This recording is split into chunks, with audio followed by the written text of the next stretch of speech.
Welcome to the Learning Series for Parents, session number 2. This session we're going to focus on results, and again it won't be for the full hour. It will likely be 35 to 40 minutes of me sharing information with you, and then we'll follow up again with a Google link where you can ask questions and a link also to the thought exchange so we can continue the discussion of today's session. If you would like to view session number 1, you can do that by going to our YouTube channel. And you can Google that. It's FMPSD YouTube, and it should take you there. And so let's begin. So as I have already mentioned, we're going to focus on results. Our agenda for today will be to review last session's questions, what we talked about last session. Then we will learn about the annual education results report. And I have 3 budget misconceptions to share with you again today. Then you will have time to submit questions and participate in the thought exchange to continue the discussion about today's session. I appreciate that you've taken the time to come today. So last time we met, we talked about the education plan for the division, what it looks like, how it is built, and the fact that it is on our front page of our website. As well, I've already told you last week's session is recorded, and so you can find it through a Google search on our YouTube channel. There were no questions from last week. We had some viewers, but there was no questions. So hopefully this week there may be some questions that come through. Make sure you're putting them in the doc on the link that is below this video. Every February, Alberta Education sends letters to parents of grade 4, grade 7, and grade 10 in order to gather feedback on satisfaction with the system. And this is done across the province. The results are then compiled along with the feedback from teachers and students. And the surveys don't go out to all parents. So if you're thinking you didn't receive one, that's because the surveys go out to random parents in grade 4, grade 7, and grade 10. And you'll get a letter in the mail. It doesn't come through the school. It comes directly from Alberta Education. And there in the mail will be a link to an online survey. If you prefer not to do the online survey, you can ask for a paper copy from Alberta Education.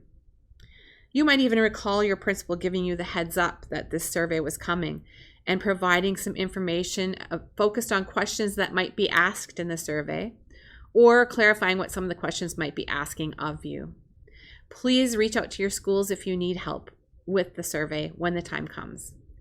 Students in grades 4 to 12 and teachers also fill out this survey. The students in grade 4 to 12 don't all complete the survey. Again, similar to the parents, it depends on the size of the school. So a smaller school might give it to all of their students in grade 4 to 12, and another school that's much bigger will only take a sampling of grade 4 or grade 7 and 10, depending if you're elementary school or a high school. So the annual education results report comes out in late October. We haven't received all of our results yet. We're still waiting for the academic results, but we do have other results that I can share with you today. So now divisions are busy analyzing their results.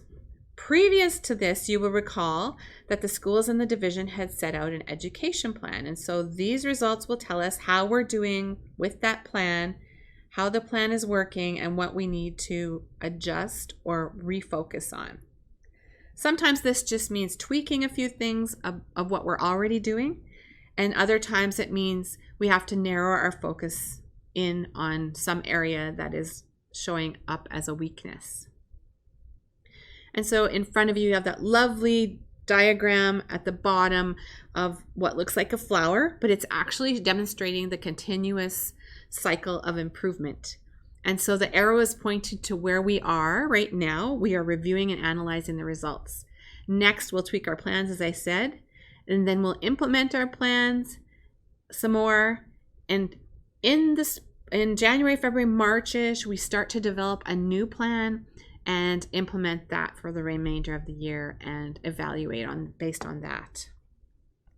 So the survey that the parents get and that the students and teachers see has 4 major areas that it focuses on: student growth and achievement, learning supports, teaching and leading, and governance. And under each of those are subcategories that apply. So for example, when we're talking about governance, we're talking about parent involvement. When we're talking about learning supports, we're talking about access to those supports and services, as well as safe and caring learning environments. And as you can see, student growth and achievement is one of the bigger areas, covers a lot of different things, because that's our core work and that is the core of what we do. So it focuses on high school completion, citizenship, and student engagement, along with the academic results through PAD exams and diploma exams. This page shows you a quick summary of our current results. You'll note that there's no measure on evaluation for student learning engagement, and that's because it was our first year with this category, and so there's no comparison data, so they aren't reporting on that. Same goes for access to supports and services. If you look down towards the bottom, there's also 2 rows of NA not applicable because those were new categories, or the questions were new. And then the big gap in the middle is the PATs and the DIPs, the DIPs. So we have been told to look at our data cautiously this year, and that is for a few reasons. Number one, the fact that we will have DIPs and PAT results, but we haven't had DIPs and PATs through COVID. So looking at the trend analysis and looking at the results over the years will be iffy. And because it's the first year doing these exams, it might not be where it was before COVID struck. So that we were told, like, don't be comparative. And then another thing to be cautious about is the PAT exams for grade 9 were compromised. What happened was Alberta Ed gave us a frame of time to have these exams happen. And so not all schools in the province were writing these exams at the same time. And in the process of this, some very smart students found ways to post some of the questions on social media and share with other students. So there was an unfair disadvantage for some students. So what they're doing is looking at those questions. It happened in the last 2 days of exams during language arts, science, and math. And so they will be looking at that data differently and pulling out some of the questions. They also want to caution us from Fort McMurray, because we've had the fire, we've had the flood, we've had the pandemic. Our trends will be affected, and so we need to keep that in mind. So on this slide, I just wanted to show how Alberta Ed creates the scores and how they're rating us. And so they have an achievement evaluation that's based on a comparison of our data currently, and they compare it to a set of standards that remains consistent over time. And those standards are calculated by taking the 3-year average of the data that they have, and they measure it across all the school jurisdictions and calculate percentiles. I know that sounds very confusing. It's confusing to me, but once calculated, these standards remain in place from year to year to allow us to plan consistently and evaluate consistently. So this table just shows the range of values defining the 5 achievement evaluation levels for each. And if you take a look, I've circled education quality and parent involvement. And that is because if we look at the results for quality of education, it says high here, but it's declined a bit, and Alberta Edge has noted it's an issue. And so I'm looking at the overall 2 issue areas that we should be focusing on,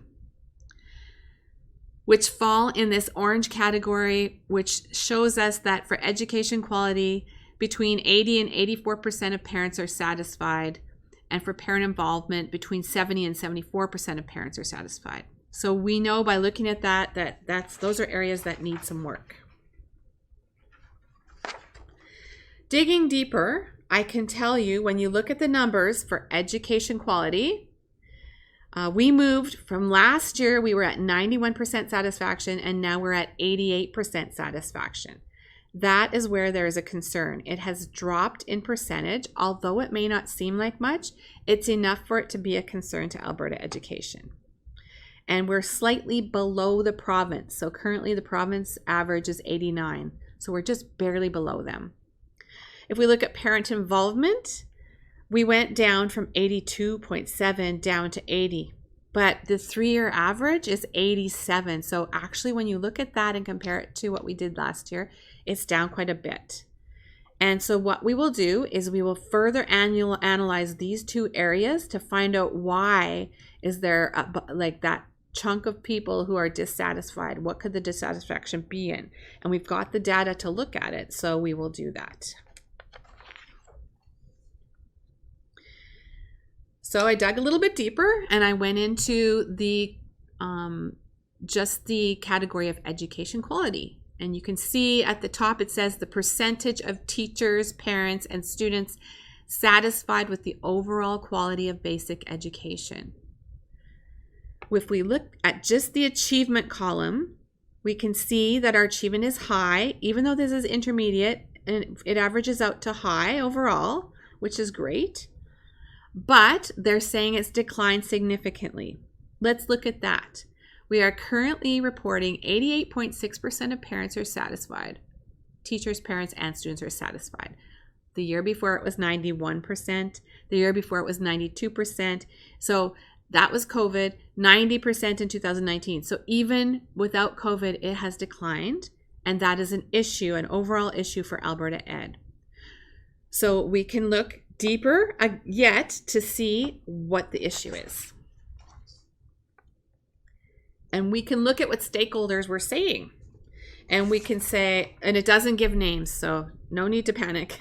Everything's anonymous, including teachers and students.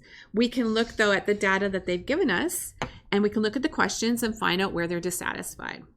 So across the top, it shows us either they've strongly agree, or they disagree and strongly disagree. And then there's always some that don't know the answer, right? So they put don't know. And it gives us the data over 5 years. So last year, this question was asked: your child clearly understands what they are expected to learn at school. In 2022, it looks like 316 parents responded. And of those 316 parents, 12% of them disagreed. And so if I am a principal and I am the superintendent, so I will task this to the education department and say, I want you to look deeper at this. Why are 12% of parents dissatisfied? Let's talk about it. Let's figure out some strategies. What can we do? And the schools do the same thing. So we try and find ways to make improvements in these areas.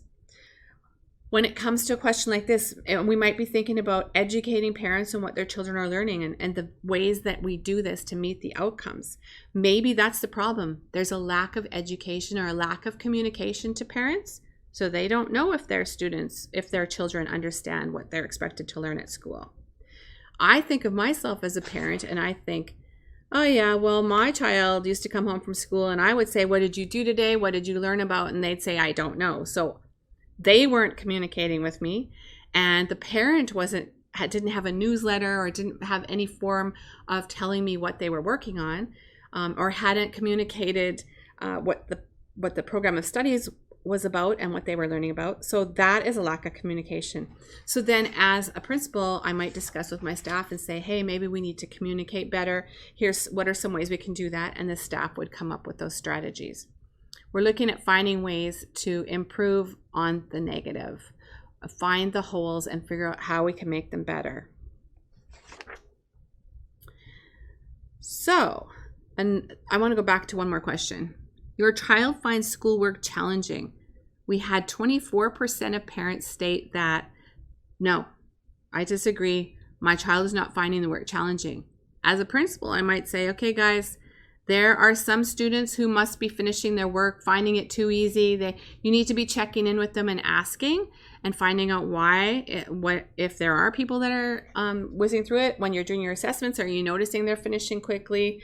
Are they catching on quickly? What ways are you challenging the students? So that's just another strategy that can happen for to improve that answers for that question.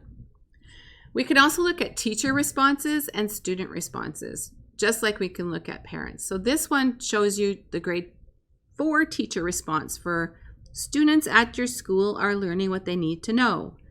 And then the grade 7-9 response for this, if it's clear what I'm expected to learn at school. So same question, two different groups, teachers and students. When I look at this, I might analyze it and say, okay, so the teachers are saying that, how many people disagree? Only 3% disagree with that. But 3% of teachers are disagreeing and saying students are not learning what they need to know. That's an issue for me as a superintendent. Why are there teachers who are disagreeing with this? So I would probably dig deeper and or educate the principals so that they could talk to their staff about it and find out what the issue is there. Over here on the child side, on the student side, we have 12% who are disagreeing, which means they don't know what they're expected to learn at school. Again, that is a red flag. Let's dig deeper and find out why that is. 12% of students disagreeing, not clear on what they're learning. Are learning processes in place? Are outcomes being identified? Did students forget about this when they're answering the questions? The principal does walkthroughs to observe what's happening in the classrooms. Is he seeing these things? So this slide shows the stakeholder group of teachers and in grade 4 and the stakeholder group of students in grade 7-9. So what might happen here is I look at the teacher data on this question in particular. Students are at your school are learning what they need to know. And I'm looking and seeing 3% of teachers disagree with that. That is a problem for me as superintendent.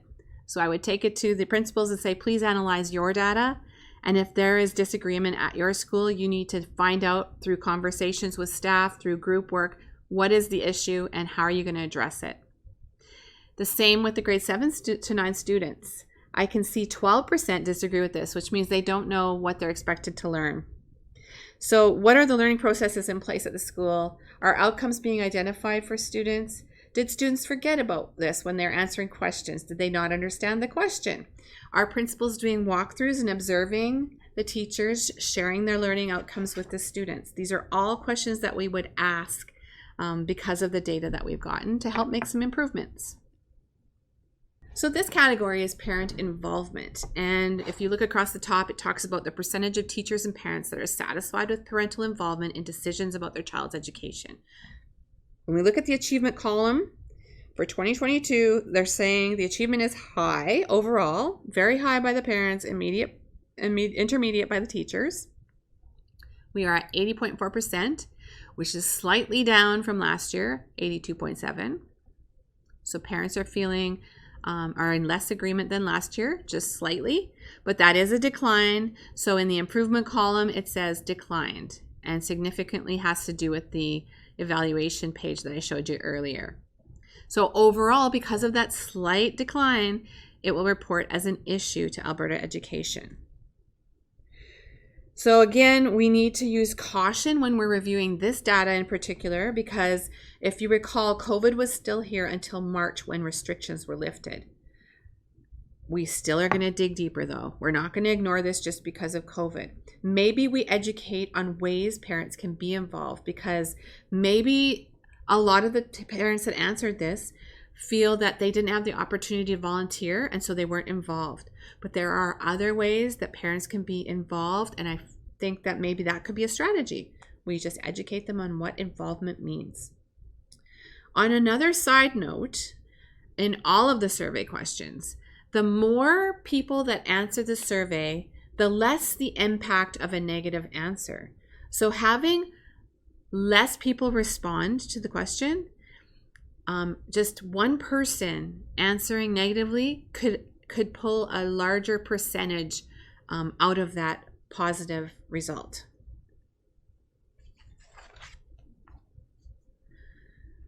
We also have supplemental measures that are included from the survey data that we get. And all the measures are listed here on the left. So things like dropout rate, program of studies, safe and caring, work prep, those are also areas that we've got data on.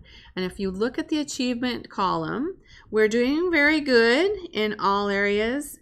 Some slight concerns in the yellow areas, but mostly look at this low area in at-risk students, the program of studies for at-risk students. So by looking at the achievement levels, we can figure out where we want to focus. Improvement has declined in 4 areas. So of course that's going to come up as a concern or an issue on the other side here. But for now, I would say if I was analyzing this, let's dig deeper into this area for sure and find out what's going on. So I pulled out the data for the program of studies for at-risk students.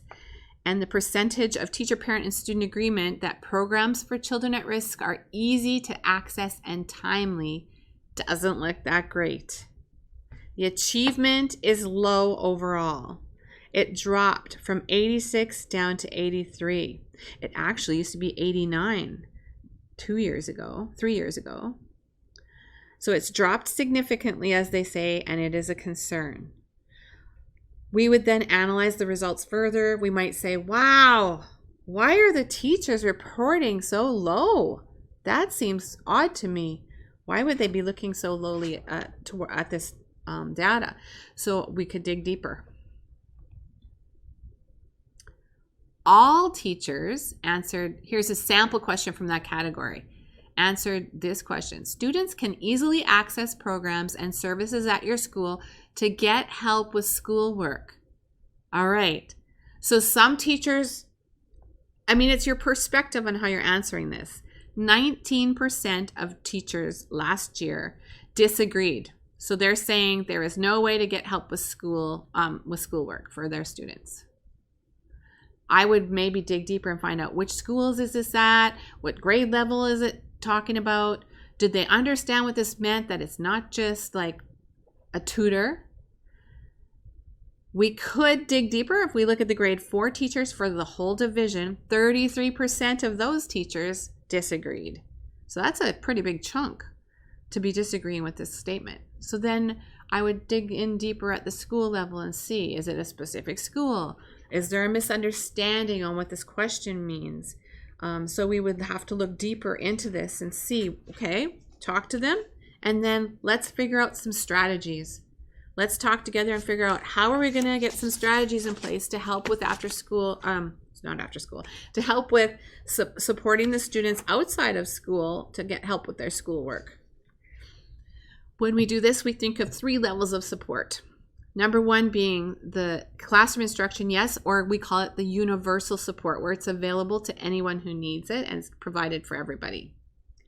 The second tier of support is targeted, so that might be small groups of students that require assistance. And then tier 3 would be individualized or more intensive interventions. And so as a school, you might come up with strategies like for tier 1, well, hey, what we're going to do is we're going to start a universal after-school tutoring program. So students who need help with math can join us on Mondays for tutor support. And on Tuesdays, we're going to do language arts or the such, but it's open to everyone. A targeted group might be, okay, what we need to do is we need a homework program, because it's not that they need help with their with just in general. They need targeted work with specific homework. So, hey, Mr. Phillips, you're the science teacher, and we seem to have some issues in the science results. So that's telling us they may need more help with the science homework that they're doing. How can we help them? I don't know if that was a great example, but the third tier will help to clarify a little bit more the intensiveness of individual support. So this might be students who are struggling with their program work, but have English language barriers. So maybe we bring in the ELA program from the MCA to work with these English language learners on their English as they're working on their homework with us. And it's not always about the academics. Sometimes there's procedural changes that can be made. For example, there might be some routines to put in place or programs. If students are struggling with feeling safe at school in the results, then we might look at positive intervention support frameworks to shape their behaviors at school. That's just another example outside of academics.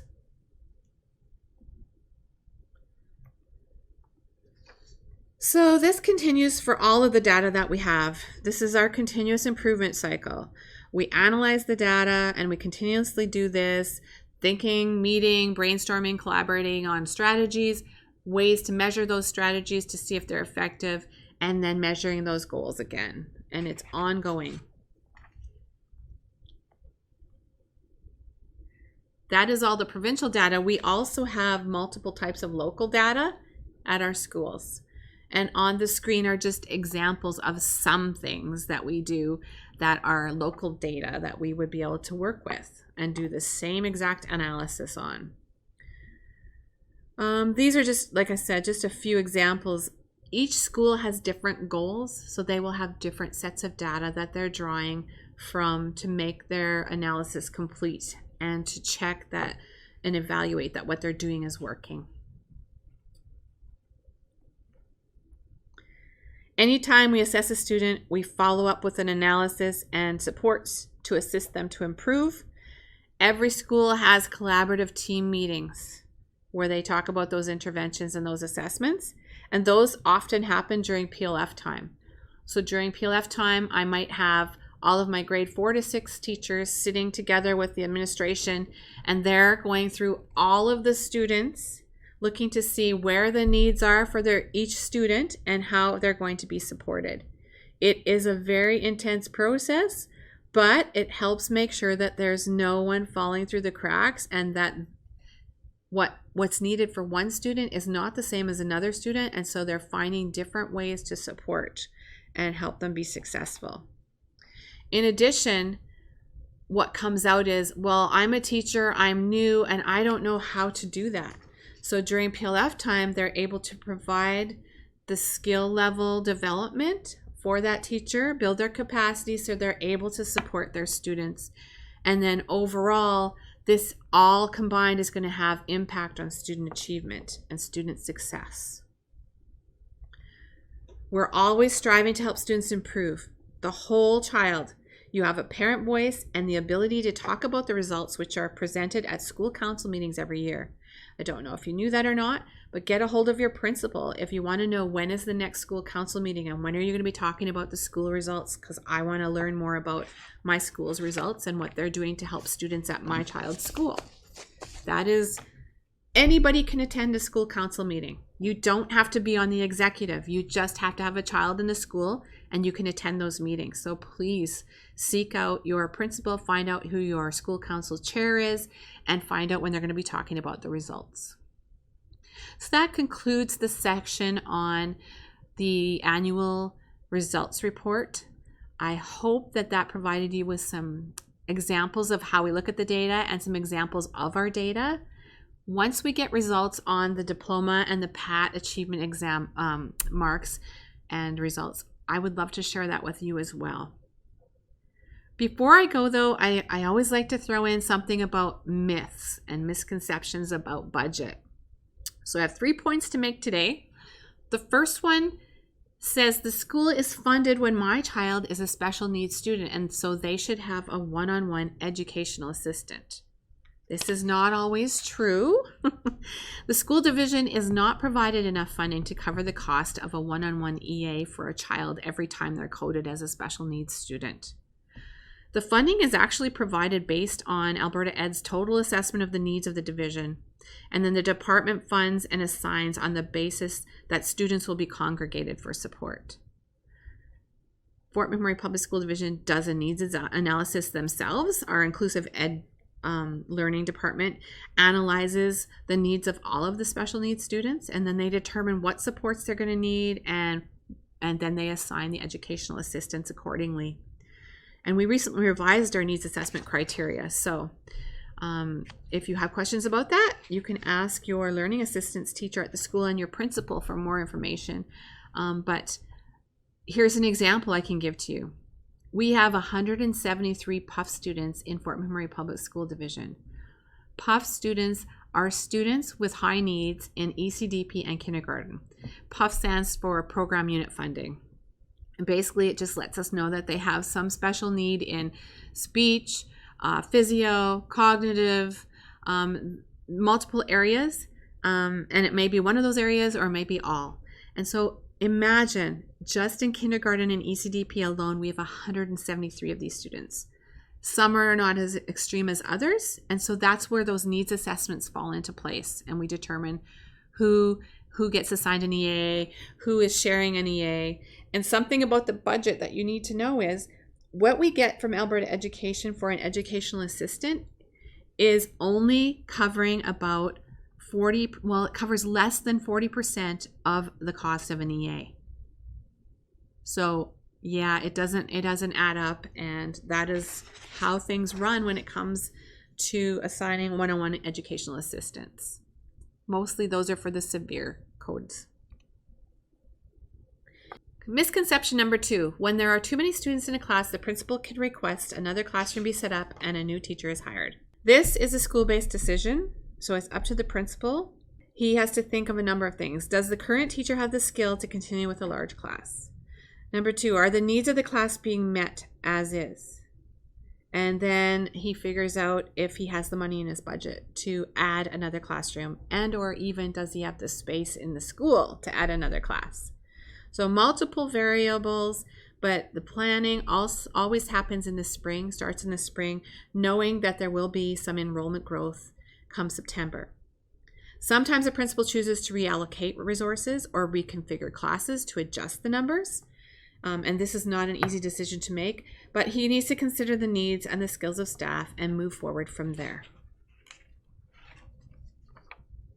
Misconception number 3. There are too many staff members at division office, and they should be reduced to be able to support having more teachers or EAs in schools. That is always something that is brought up in one format or another. But over the last 5 years, enrollment has grown by 28.8%, and division office has eliminated a chief deputy superintendent role, 2 assistant superintendent roles, 1.43 finance roles, an administrative assistant role, 3 coordinators are back in schools half-time, and we eliminated a 4th coordinator role. So we have not had an increase in staffing at division office. We have an increased workload, so we're trying to find ways to manage and become efficient with the staff that we have. And so, for example, one thing we've done is we've moved to paperless where we can to help decrease and make things more efficient here.